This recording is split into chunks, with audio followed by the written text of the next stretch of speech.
Ficasse em pé, por favor. Primeiramente, eu quero, em nome de Jesus, agradecer ao Senhor pela sua disposição, agradecer ao Senhor pela sua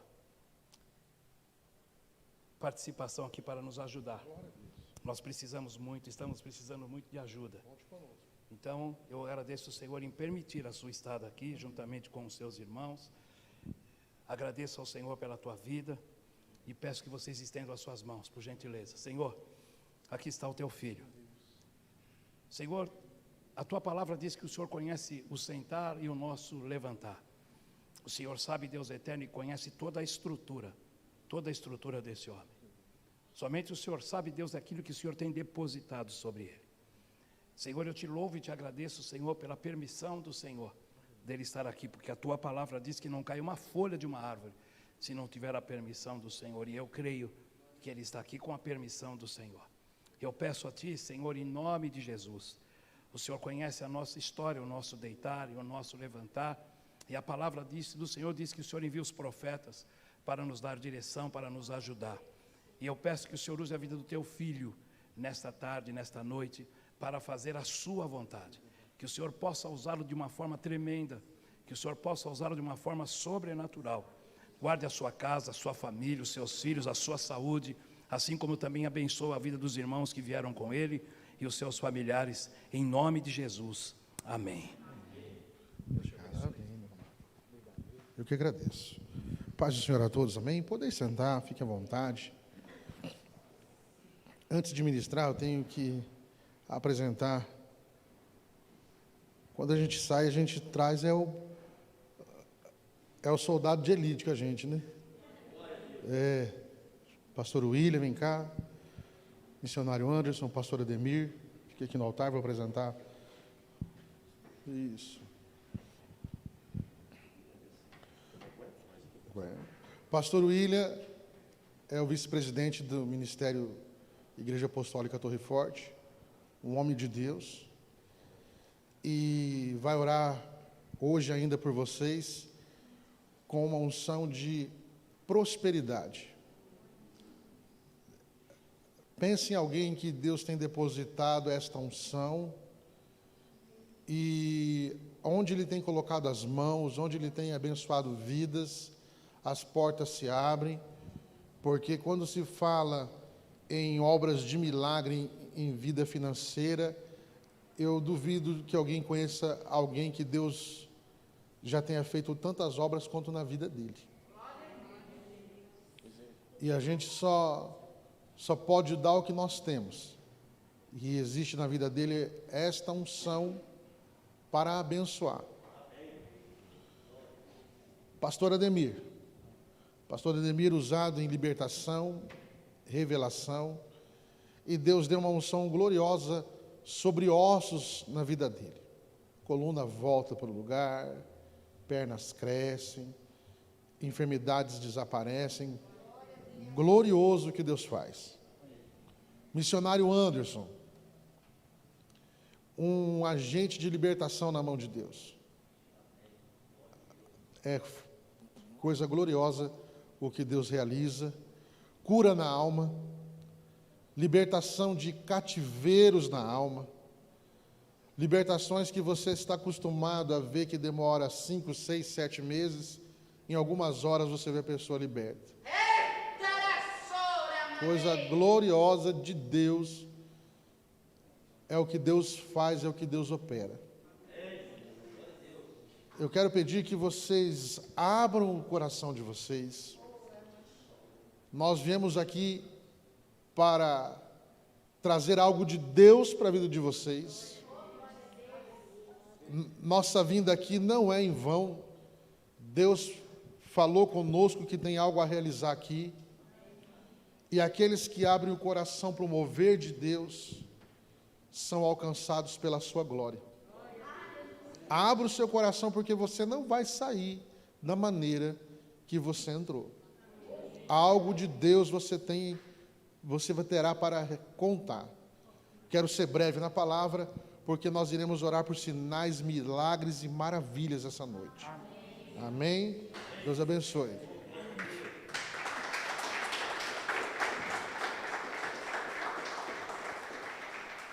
Eu quero que você abra junto comigo a palavra do Senhor no livro de Lucas. Lucas, capítulo 4. Lucas, capítulo de número 4.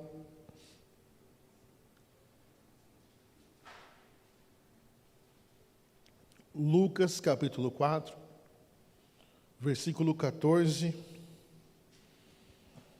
até o 27. Diz assim a palavra do Senhor: Então, pela virtude do Espírito, voltou Jesus para a Galiléia, e a sua fama correu por todas as terras em derredor. Ele ensinava nas suas sinagogas e por todos era louvado. E chegando a Nazaré, onde fora criado, entrou num dia de sábado, segundo o seu costume, na sinagoga, e levantou-se para ler. E foi-lhe dado o livro do profeta Isaías. Então, quando abriu o livro, achou o lugar em que estava escrito: O Espírito do Senhor está sobre mim, pois que me ungiu para evangelizar os pobres. Enviou-me para curar os quebrantados do coração, para pregar a liberdade aos cativos, conceder a restauração da vista aos cegos, pôr em liberdade os oprimidos, e anunciar o ano aceitável do Senhor. E fechando o livro, devolveu-o ao ministro e assentou-se. E os olhos de todos na sinagoga estavam fitos nele. Então começou a dizer-lhes: Hoje se cumpriu essa escritura em vossos ouvidos. E todos lhe davam testemunho, se maravilhavam das palavras de graça que saíam da sua boca. E diziam: Não é este o filho de José? E ele lhes disse: Sem dúvida me direis este provérbio: Médico, cura-te a ti mesmo. Faze também aqui na tua pátria tudo o que ouvimos ter sido feito em Cafarnaum. E disse: Em verdade vos digo que nenhum profeta é bem recebido na sua terra. Em verdade vos digo que muitas viúvas existiam em Israel nos dias de Elias, quando o céu se cerrou por 3 anos e 6 meses, de sorte que em toda a terra houve grande fome. E a nenhuma delas foi enviado Elias, senão a Sarepta de Sidom, a uma mulher viúva. E muitos leprosos havia em Israel no tempo do profeta Eliseu, mas nenhum deles foi purificado, senão Naamã, o sírio. Quando nós lemos esse texto, nos chama a atenção, porque quem chega na sinagoga pessoalmente é o próprio Senhor Jesus. Não é um profeta, não é um discípulo, é o próprio Senhor Jesus que entra na sinagoga. E o maior privilégio daquele povo naquele momento, eles estavam fazendo parte do momento mais glorioso da vida de Jesus. Eles estavam participando de um grande mover, que era um grande acontecimento em todo o universo. Jesus chega na sinagoga, abre o livro do profeta Isaías e acha aonde está escrito, falando sobre o ministério profético do Messias, dizendo que haveria cura, dizendo que haveria bálsamo para as feridas, dizendo que haveria restauração, dizendo que haveria milagres de Deus. E ele enfatiza e diz: hoje se cumpriu essa escritura aos vossos ouvidos. Era o próprio verbo de Deus, a palavra, relatando que naquele momento a palavra havia se cumprido. E aquele povo, a Bíblia diz que não entendeu o momento em que eles estavam vivendo. Ele estava na onde ele foi criado.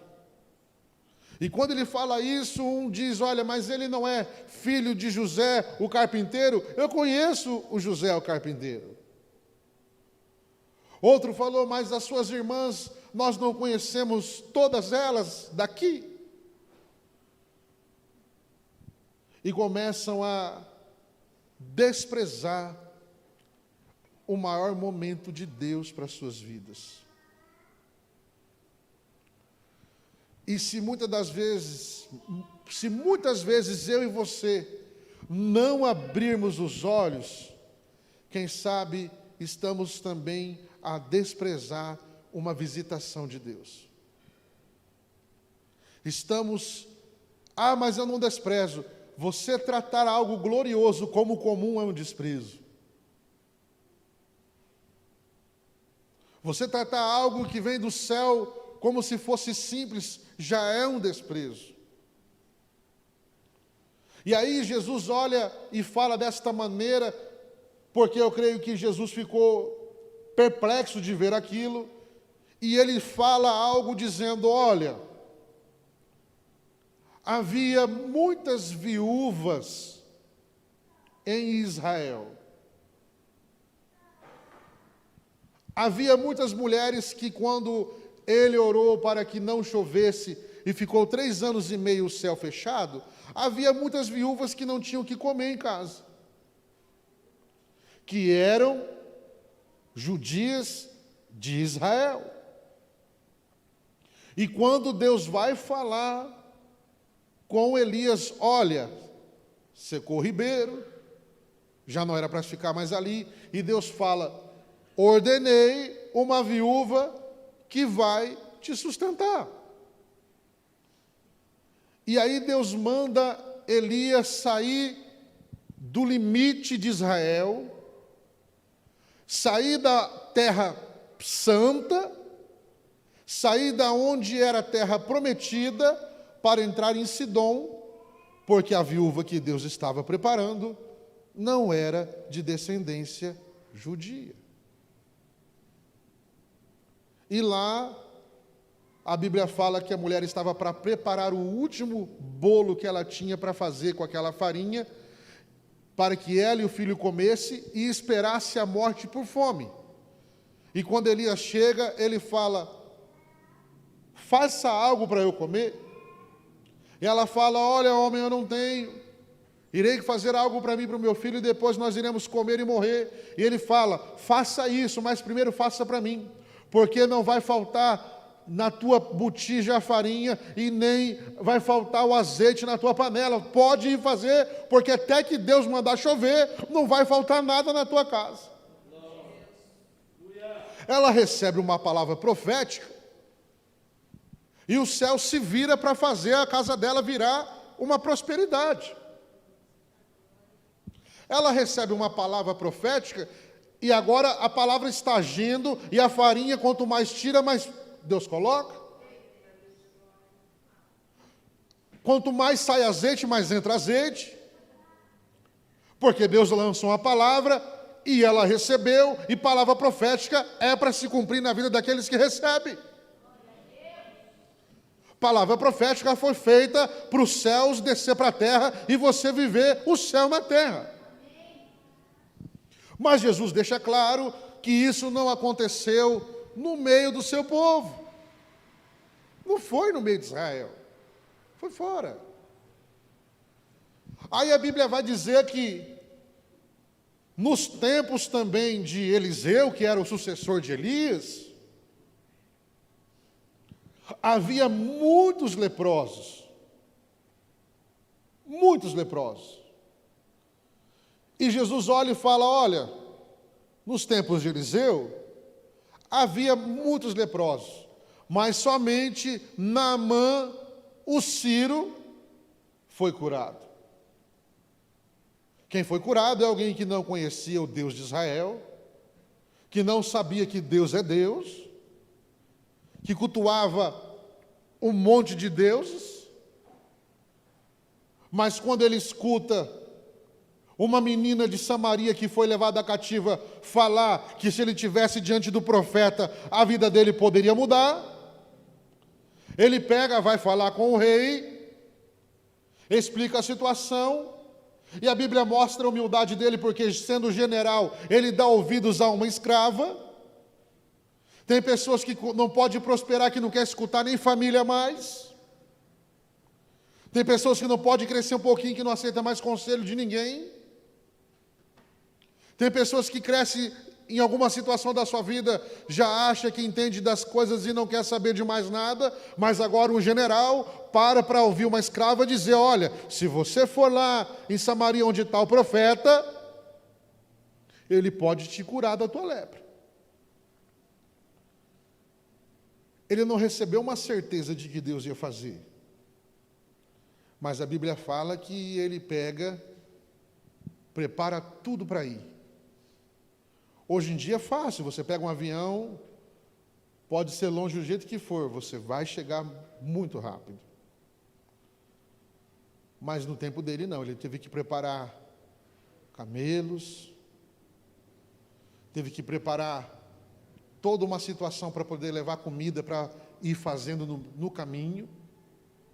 A ida dele para buscar o milagre, foi pagado um preço para chegar. E ele achou que precisaria comprar um milagre. A Bíblia relata que ele levou 72 quilos de ouro, 320 quilos de prata e mais 10 ternos Armani para o profeta. E chega lá, a Bíblia fala que o profeta não quer nem receber ele. Olha, vai lá e se lava no Jordão, 7 mergulhos. E se Deus mandou você fazer, mesmo que seja uma coisa louca, faça. Porque todas as pessoas que seguem o que Deus fala na loucura, vivem uma realidade. Às vezes Deus faz você fazer coisas que você não entende e que as pessoas acham loucura para glorificar o nome dEle na sua vida.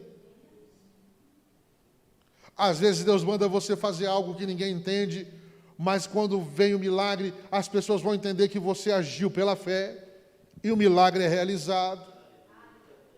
E quem quer milagre não fica questionando, vai e faz logo. Quando ele não queria mergulhar, chega um e fala: olha, se o profeta falasse para você que você tinha que nadar daqui lá para a Ásia, você não iria. Se você tivesse que fazer qualquer coisa difícil, você não faria? Faria, não. Rapaz, então 7 mergulhos aqui é rapidinho. Ah, não, mas o rio está podre. Não, mano, mas podre está o senhor. Vai lá. Sabe o que é gostoso com Deus?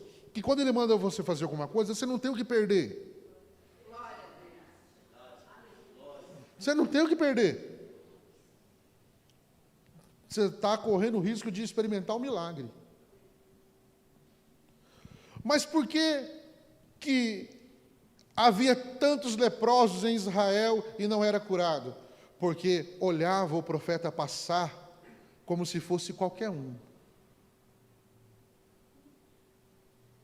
E quem olha para um profeta achando que é qualquer um, quem olha para essa palavra pensando que é qualquer livro, quem vem para uma reunião como essa achando que é mais um culto, nunca vai ter um milagre de Deus para contar.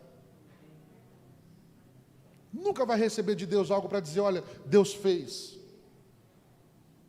A Bíblia relata, hoje foi falado de Eliseu, a Bíblia fala que ele passava e uma mulher olhava e começou a chamar ele para comer pão. E não demorou para ela perceber que quando ele passava e comia pão, o marido chegava da roça e ela perguntava: como foi seu dia? Ele falava: hoje o arado não quebrou uma vez. Hoje as coisas parecem que rendeu. E ela começou a associar que as paradas do profeta para comer um simples pão abençoava a semana deles. Aí ela chega agora para o seu marido e ela fala: olha, se a gente dando um pouquinho de pão, já está acontecendo isso. Você já imaginou se o homem tiver uma casa aqui do nosso lado? Se a gente fazer um quarto, Por mais que você goste de alguém, se tiver um quarto da tua casa, é porque é da tua família. Nenhuma visita tem um quarto na tua casa, tem? É um quarto que é de todo mundo que vai lá. Mas essa mulher fala para o marido dela, olha, vamos fazer um quarto aqui, ó. O profeta vai ficar aqui. Toda vez que ele vier para cá, ele vai ficar aqui. Mas por quê? Não, porque a gente não quer mais que ele vá embora. A gente quer que ele repouse e fique aí. Vamos colocar lá uma cadeira para ele. Vamos colocar uma mesa, um candeeiro. E a mesa para que era?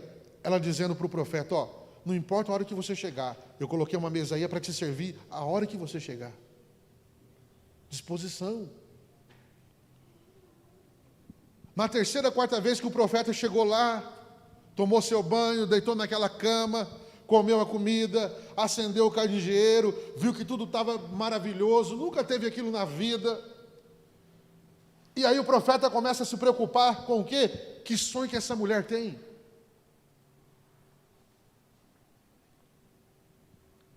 Aí ele pergunta a Geazi, que era uma pessoa muito observadora, falou, olha, profeta, ela não tem filho. Chama ela lá. E Eliseu fala para ela algo interessante. Olha, tem alguma coisa que eu posso falar para o rei de você? Existe alguma coisa que eu fale para o rei e ele te escute? Porque um pedido meu, o rei não vai te negar. Não, não tem nada. Eu sou uma mulher que vive no meio do meu povo. Essa é a minha vida, eu não preciso de nada do rei.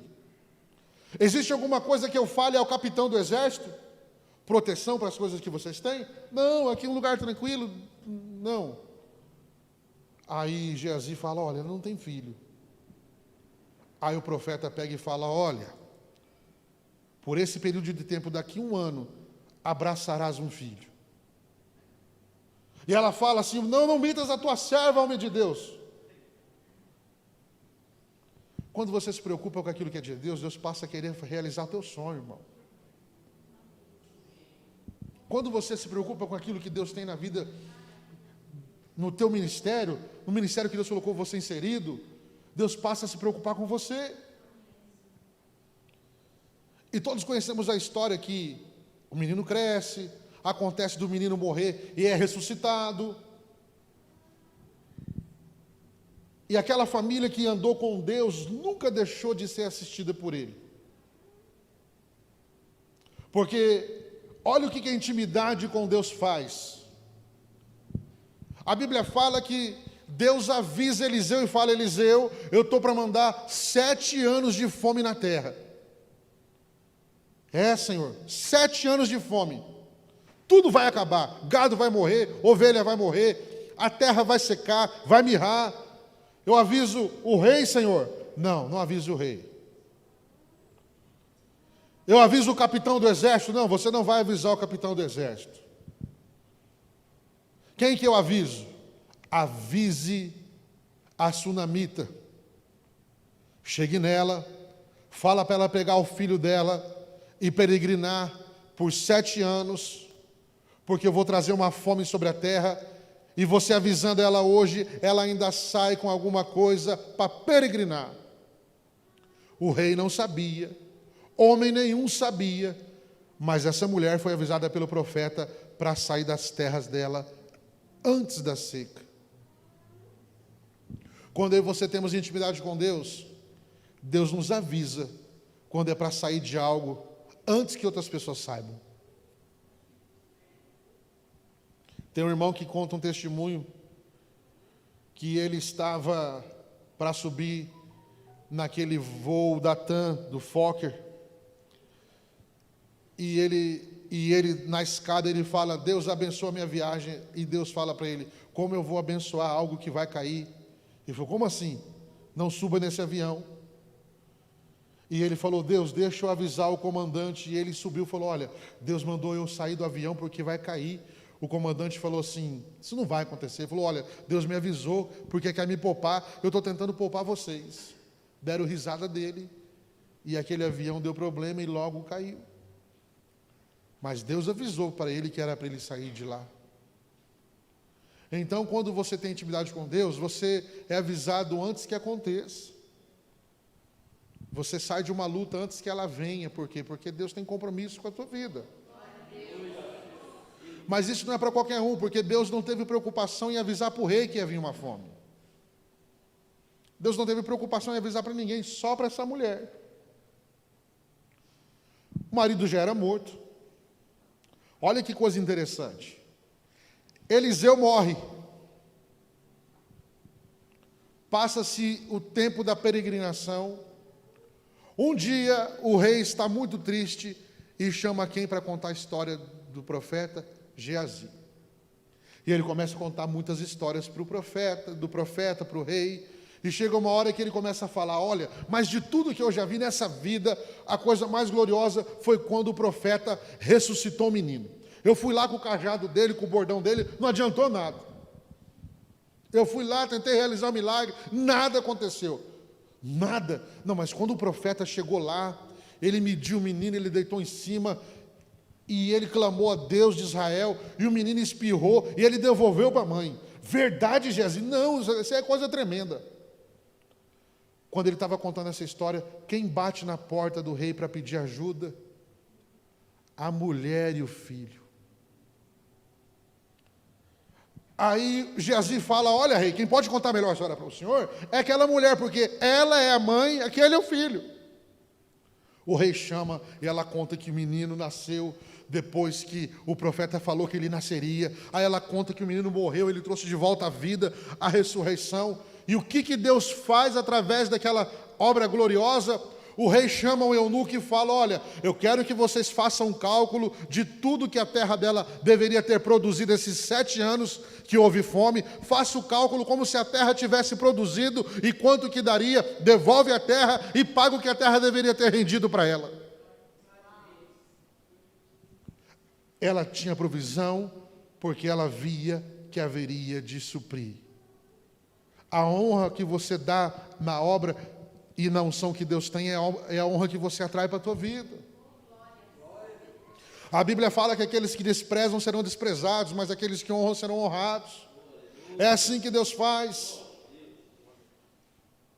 Então, quando Jesus está ali dizendo que vai fazer algo por eles, até que eles não abrem o coração para glorificar a Deus e tomar posse do que Deus tinha, nada aconteceria. A história mais triste que eu vejo, e está nesse contexto para vocês entenderem, a Bíblia fala que quando roubaram a arca do Senhor, morreram os 2 filhos de Eli, Hofni e Finéias. Aí disseram: olha, morreu a nora de Eli, e ela, na hora que a criança nasce, ela morre, ela suspira e fala: e acabou. Foi-se a glória de Israel. A arca é levada cativa, os filisteus colocam no templo de Dagon, e mesmo lá Deus honra a sua presença, porque Dagon aparece curvado diante da arca, como se estivesse adorando a arca. Colocam de pé Dagon, e aí Deus envia um anjo e corta toda aquela abominação, e Deus começa a ferir todas as pessoas em volta, e quando eles decidem que algo está acontecendo de errado, eles fazem ofertas em ouro, em formato de ratos, porque Deus estava destruindo tudo com rato, fazem em ouro, simbolizando as pragas, e eles pegam, colocam a arca em cima de um carro de boi, e eles falam: olha, se a arca seguir para o lado de Jerusalém, voltando para Israel, nós vamos entender que quem colocou as mãos em nós foi o Deus de Israel. Quando coloca a arca em cima do carro de boi, os bois, sem ninguém conduzir, saem levando a arca embora. O povo estava trabalhando lá na roça, quando percebe que a arca está voltando vitoriosa, sozinha, sem ninguém ter buscado. Aí vão e colocam a arca na casa de um homem chamado Abinadab, que tinha 2 filhos. Um chamava Uzá, outro chamava Aiô. E a Bíblia fala que a arca ficou naquele lugar 40 anos. 40 anos a arca naquele lugar. E aonde a arca ficou, na casa de Abinadab, era um lugar que nada em volta produzia. Nada em volta era abençoado. Nada se crescia, nada se prosperava, nada se via de bênção, nada se via de vitória. E quem estava lá? A arca de Deus. 40 anos Saul reinou, 40 anos ele não quis saber da arca, e quando ele morre, que Saul acaba falecendo numa batalha, Davi toma posse do reinado que Deus tinha, e a primeira coisa que ele faz é: vamos buscar a arca, vamos atrás da arca.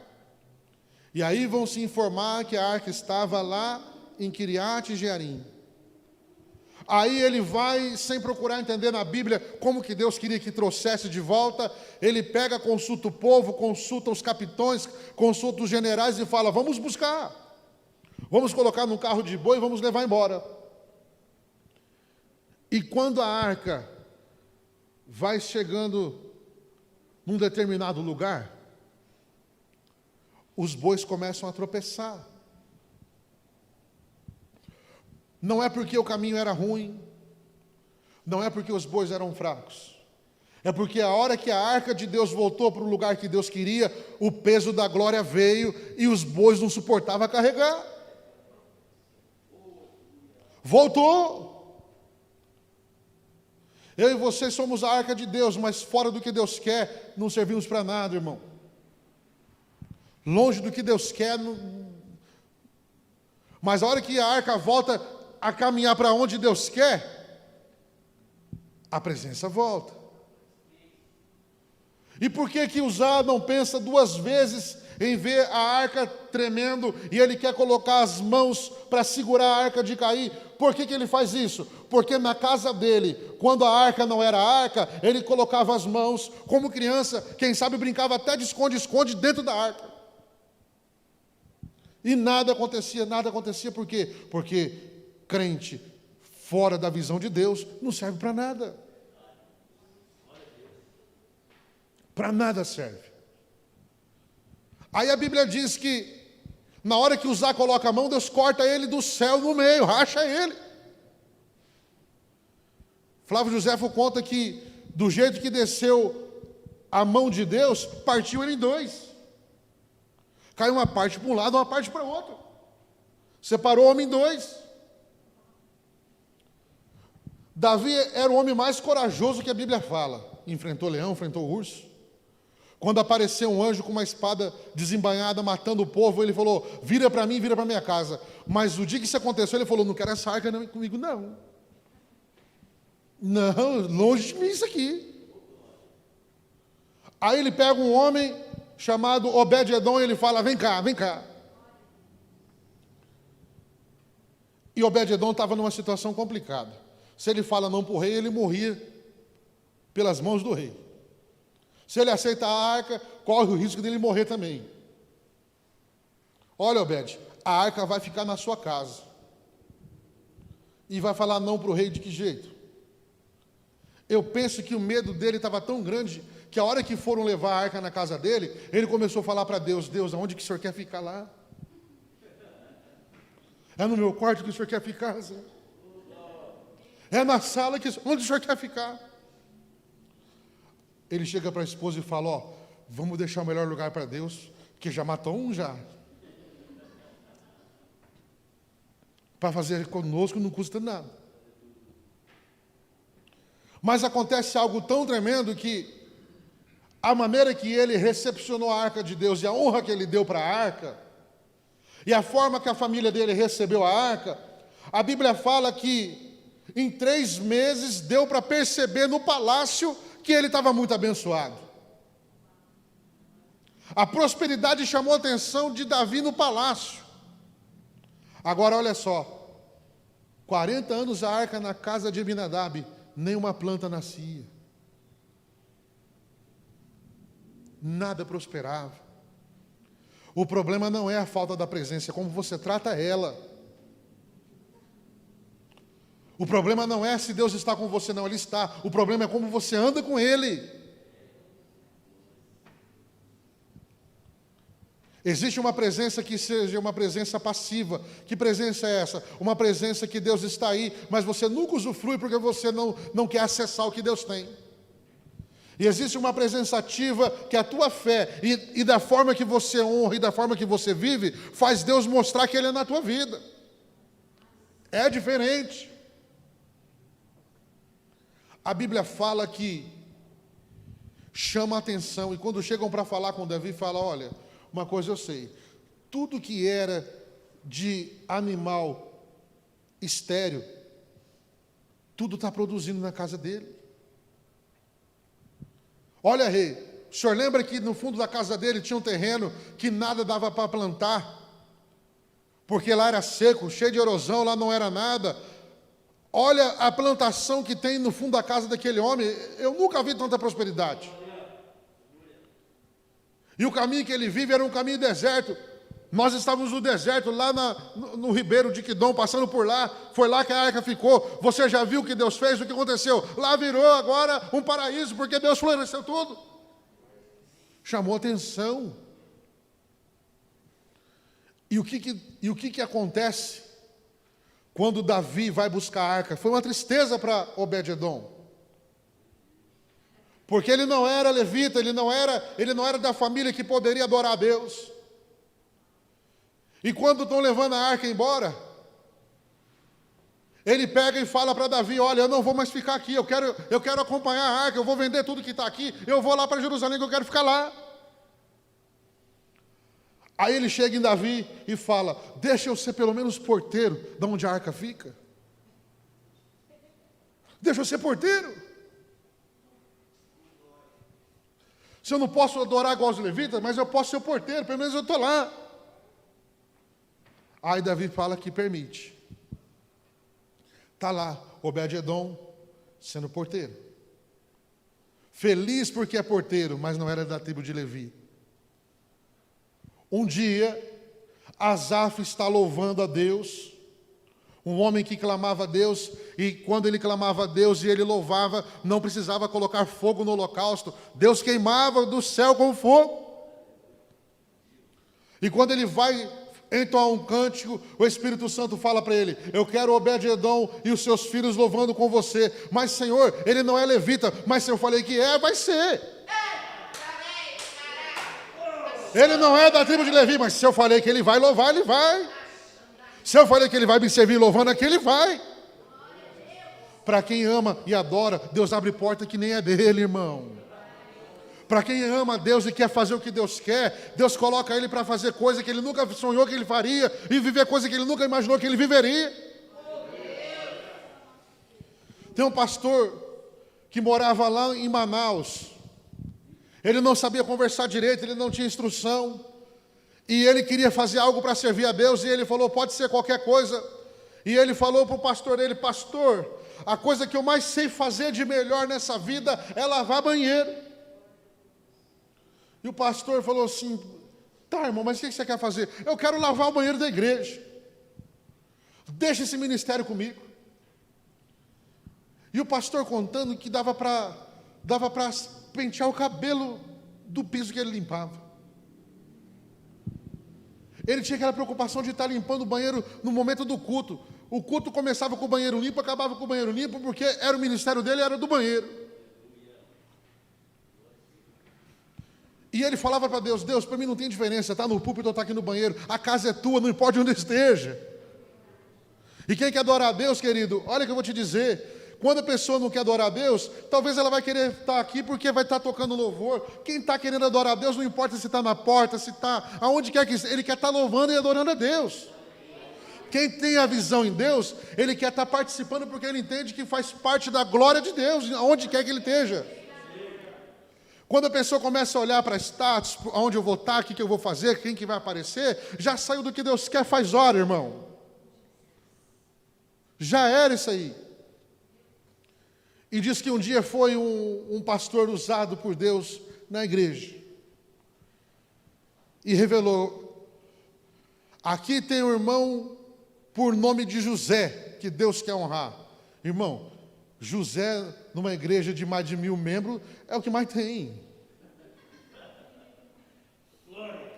É uma revelação muito comum. Mas algo chamou atenção. Porque o profeta falou, mas Deus está me dizendo que é o José do banheiro. Aí não tinha como saber que não era outro, era ele. E aí mandaram chamar ele. E por que demorou para ir? Ele estava tão empolgado limpando o banheiro, irmão, que ele não escutou que Deus estava falando com ele. Foram chamar ele. Ele chega lá molhado, feliz por estar ali. E ele fala, o que aconteceu? E o profeta fala, olha, irmão, Deus disse que do céu ele olhou o Pai, o Filho e o Espírito Santo. E os três conversando, chegaram a uma conclusão. Está vendo o nosso servo? Está vendo o nosso servo? Se ele faz essa obra com tanto amor para cuidar do banheiro, já imaginou o que ele vai fazer a hora que nós der um dom de maravilha para ele? Se ele faz isso com tanto amor cuidando do banheiro, você já imaginou o que ele não vai fazer com o dom? Já imaginou o que não vai ser na vida dele? E ele recebeu uma palavra que ele teria um dom de maravilha e que ele iria fazer uma viagem. E que a partir dali Deus começaria a usar. Um familiar dele falou que estava com muita saudade dele e falou, vou te pagar uma passagem de avião para você vir me visitar. Vem para São Paulo me visitar. Pagaram a passagem dele. E quando ele está sentado na poltrona dele, ele vê uma senhora com a perna esticada e gritando, ai, ai, ai. E ele muito cansado, com sono, ele oferece uma oração para a mulher, no intuito da mulher passar a dor e ele poder dormir. Se ela dormir, se ela passar a dor, eu vou dormir. E ele conta que orou e a mulher continuou, ai, ai, passou uns 2 minutos, a mulher adormeceu. Ele falou, Jesus, Tu é bom, Senhor. Tu és maravilhoso, Senhor. Passam uns 15 minutos, a mulher dá um grito e assusta ele. E ele toma um susto. E a mulher olhando assim para o pé e olhando para o pé. E a mulher fala assim, olha o meu pé. Ele falou, tá bom, irmã, está aí o teu pé. Você não está entendendo? Olha o meu pé. Ele falou, tá bom, estou vendo aí 5 dedos, estou vendo o teu pé. Olha o meu pé. Aí ele falou, eu estou vendo o teu pé. Ele falou assim, não seria nada demais se eu não tivesse com o pé amputado. Estou indo para São Paulo agora para cortar o restante da perna. Estava indo. E depois da oração eu estou vendo aqui que está de volta o pé e 5 dedos. Estou vendo o pé e 5 dedos. E a partir dali, Deus passou a usar a vida dele em milagres. Para Deus te colocar onde Ele quer, primeiro Ele te coloca no lugar mais baixo para ver que valor que você dá. Deus fez isso com Davi, faz com todos os homens, com todas as mulheres. Nós lemos o Salmo 23 e nós já vamos começar a orar, que fala, ainda que eu ande pelo vale da sombra da morte, tinha esse nome porque nesse vale tinha um leão e um urso. E era vale da sombra da morte porque podia ser meio-dia. Quando você entrava nesse vale, você já não sabia mais se era dia ou se era noite. E muitos pastores, para se livrar do leão e do urso, mandavam ovelhas na frente. E quando percebia que as ovelhas não voltavam, sabia que podia ir, porque o leão e o urso já haviam pegado as ovelhas, e sem fome não atacaria as outras. Mas aí a Bíblia fala que Davi, como ele não tinha amor de pai, amor de mãe, e a única visão que ele tinha de amor era aquela que ele entendia.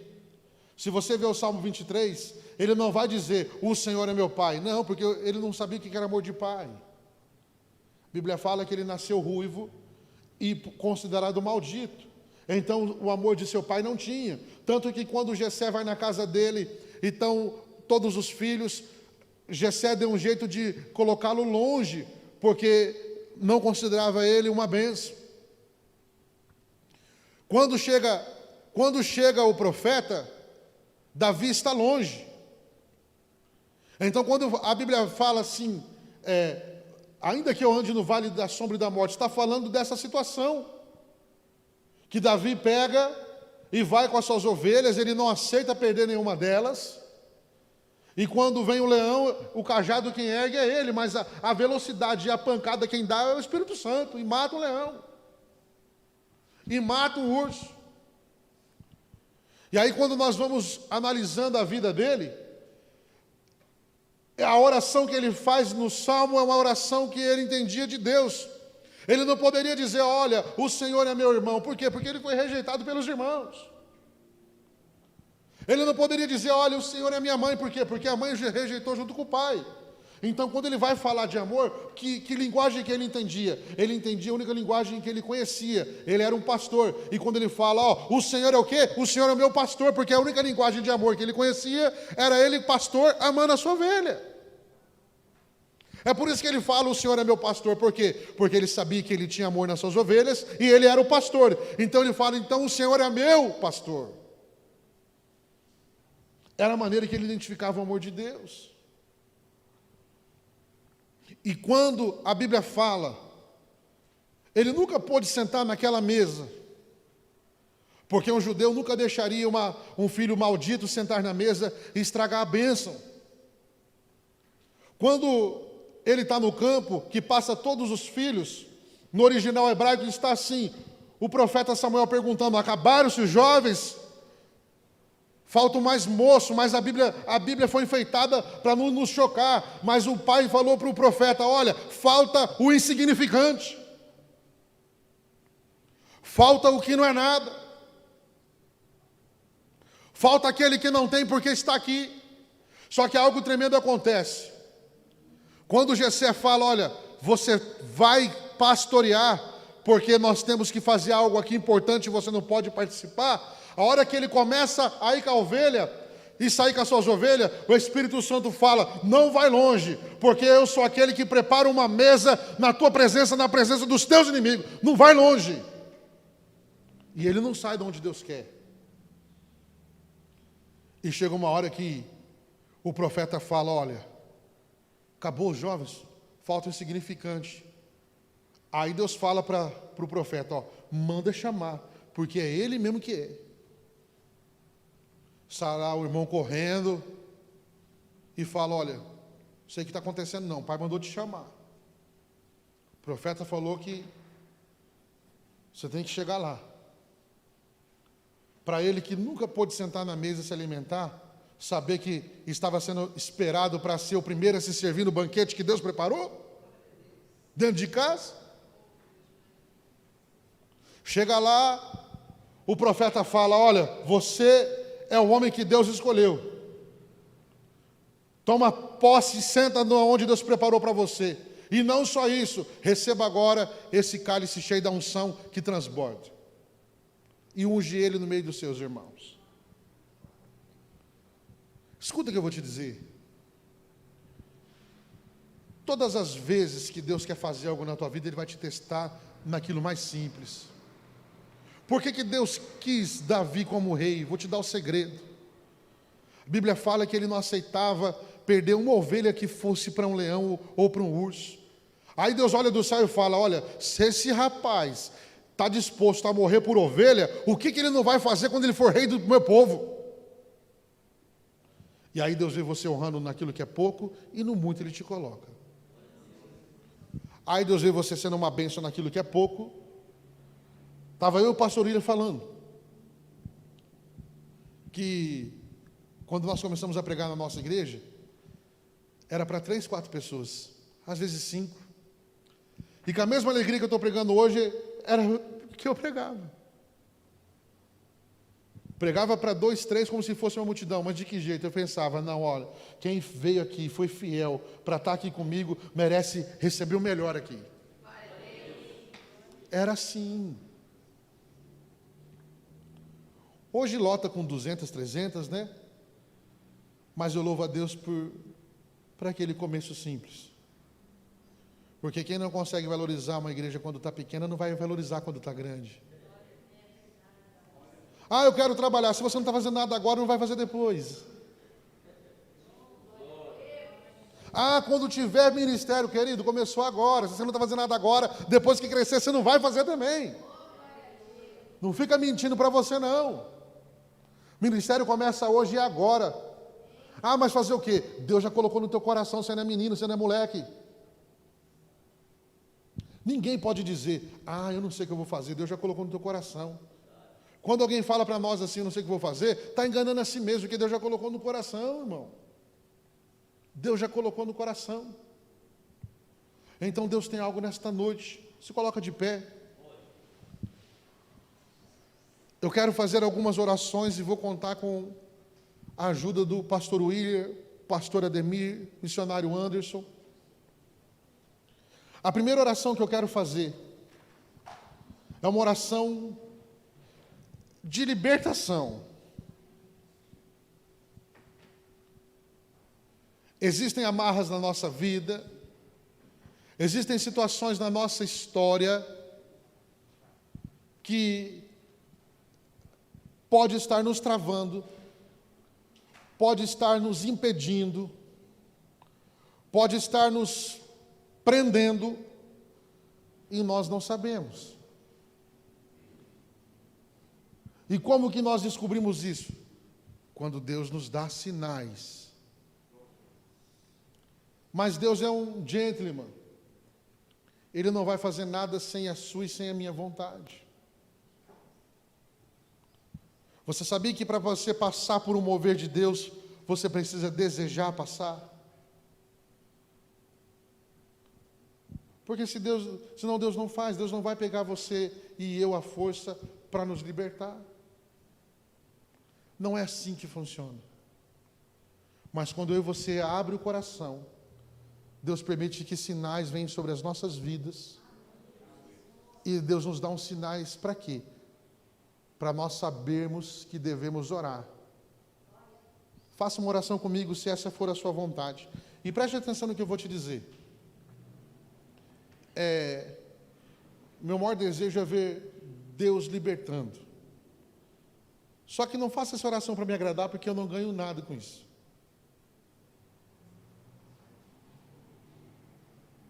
A não ser a alegria de te ver sendo tocado por Deus e liberto se houver alguma amarra. Mas para me agradar não precisa. Abra o seu coração e eu quero que você faça uma oração comigo, se for a sua vontade. Somente se for a sua vontade. Feche os teus olhos, coloca a mão no teu coração e repita a oração comigo. Senhor Jesus, eu estou aqui em sua presença. E se há em minha vida alguma amarra, se há em minha vida alguma prisão, algum cadeado, eu declaro que eu aceito receber o seu sinal para que eu seja liberto. Eu te peço, Senhor, passe a minha vida agora em check-up. E se houver alguma necessidade de libertação, cumpra-se em mim o seu sinal. Amém. Eu quero que você feche suas mãos assim. Eu vou orar por alguns minutos. Nesse momento você não precisa interceder por você. Você não tem que orar comigo, amém? Eu vou orar por você. E se após a oração, eu pedindo que Deus venha prender a sua mão, se a sua mão não soltar, é porque algo Deus tem que te libertar nessa noite, amém? E estamos preparados para lidar com qualquer situação que haja na sua vida. E se vier a cair, não importa como cai, importa como levanta. Abra o seu coração, porque num momento como esse, maldições são quebradas, obras malignas que você foi alvo e nem sabe, Deus traz à existência para que venha você ser liberto. E preste atenção no que eu vou dizer a você. O bispo não está trazendo nada disso para a sua vida. É Deus que vai revelar através desses sinais para libertar você que precisa dessa libertação.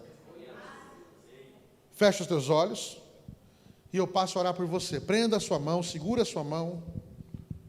Vai chegar um determinado momento que eu vou pedir para você soltar a tua mão, e se ela não soltar, você virá aqui para frente. Quero que você feche os teus olhos e só escute a minha oração por você agora. Pai amado, em nome de Jesus, aqui estamos diante da tua presença. Pai amado, foi pregado que se cumpriu hoje, Senhor, que há uma unção para libertar, que há uma unção, Pai, que quebra o jugo, que quebra o cadeado, que há uma unção liberada, Pai, sobre a vida dos teus filhos, para ministrar, Senhor, óleo de alegria em vez de cinza de tristeza, para ministrar, Pai, quebra de cativeiro, para ministrar, Senhor amado, sobre as vidas, saindo, Pai, de todo tipo de opressão, de todo tipo de obra maligna.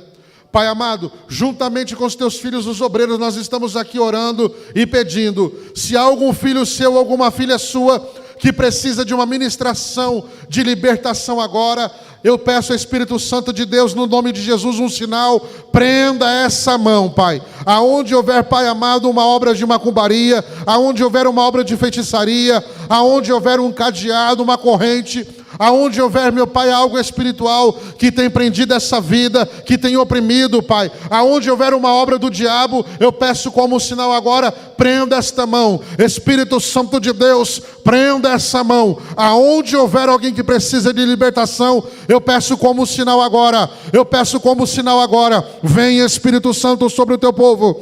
Vem sobre o teu povo agora, Pai. Aonde houver um filho, aonde houver uma filha que necessita desta obra de libertação agora, aonde houver, Pai, no nome de Jesus agora, no nome de Jesus agora. Ainda de olho fechado, tenta soltar tuas mãos. Se alguma prendeu, vem aqui para frente.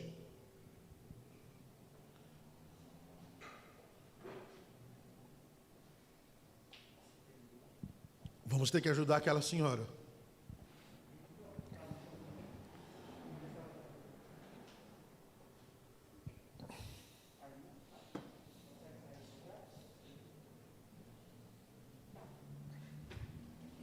Aleluia. Deus vai repreender uma grande depressão que tenta tomar a vida dela.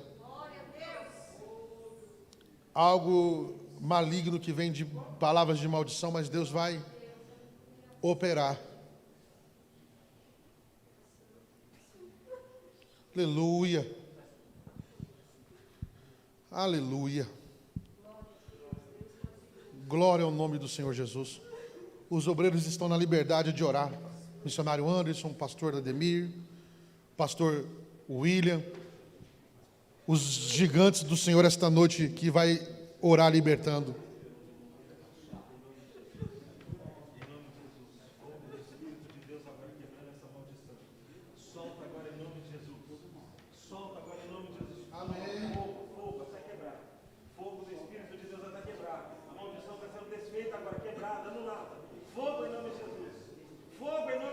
É algo para ele não prosperar, é algo para ele não prosperar. Fogo em nome de Jesus. Seja desatada a vida dele agora em nome de Jesus. Seja desatado os caminhos dele agora em nome de Jesus. Fogo. As cadeias vão ser quebradas agora. Anjo do Senhor vai passando em espaço. Anjo do Senhor vai passando em espaço. Vai quebrando agora. Eu te ordeno. Vai quebrando agora em nome de Jesus. Solta a vida dela. Em nome de Jesus. Em nome de Jesus. Fogo. Solta a vida dele. Eu te ordeno agora.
terra com trovão santo, eu admiro, desejo tanto o Rei da Glória, o grande Rei dos Reis.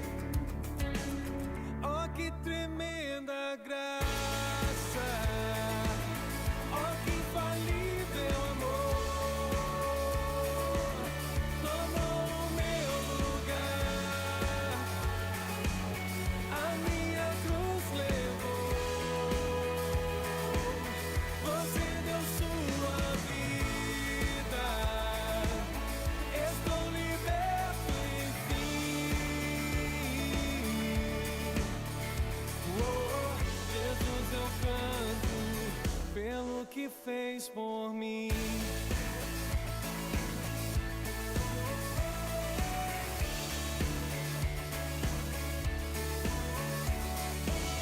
Que traz a ordem em meio ao caos, adota um órfão, livra do mal. O Rei da Glória, o Rei da Glória, governa o mundo com sua justiça. És como o sol, tua face brilha. O Rei da Glória, o grande Rei dos Reis. Oh, que tremenda graça! Oh, que infalível amor! Tomou o meu lugar, a minha cruz levou. Você deu sua vida, estou liberto enfim. Oh, Jesus, eu canto pelo que fez por mim. Digno é o Cordeiro de Deus, digno é o Rei que a morte venceu. Digno é o Cordeiro de Deus, digno é o Rei que a morte venceu. Digno é o Cordeiro